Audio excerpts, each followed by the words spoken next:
ভাঙড়ে পঞ্চায়েত ভোটের স্মৃতি ফিরল লোকসভাতেও। শুক্রবার রাত থেকে তৃণমূল আইএসএফ এর মধ্যে সংঘর্ষের আজ গড়ালো ভোটের সকালেও। দফায় দফায় উত্তেজনা ছড়ায় ভাঙড়ের বিভিন্ন এলাকায়। রাস্তায় বুথে ছড়িয়ে ছিটিয়ে পড়ে বোমা। পরিস্থিতি আয়ত্তে আনতে লাঠিচার্জ করে পুলিশ।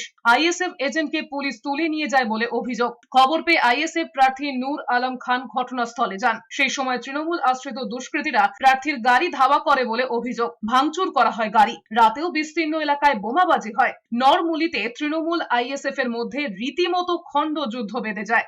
বুথে ভোটারদের পায়ের কাছে বোমা পড়ে থাকতে দেখে আতঙ্ক ছড়িয়ে পড়ে। ভোট সন্ত্রাসের ছবি ক্যানিংও। ভোট দিতে যাবার সময় ভোটারদের মেরে মাথা ফাটিয়ে দেবার অভিযোগ উঠেছে তৃণমূলের বিরুদ্ধে। এরপরেই বিজেপি তৃণমূলের মধ্যে ইট বৃষ্টি শুরু হয়। ইটের ঘায়ে মাথা ফাটে 4 ভোটারের। লাঠি উঁচিয়ে তাড়া করে জমায়েত হাঁটায় পুলিশ।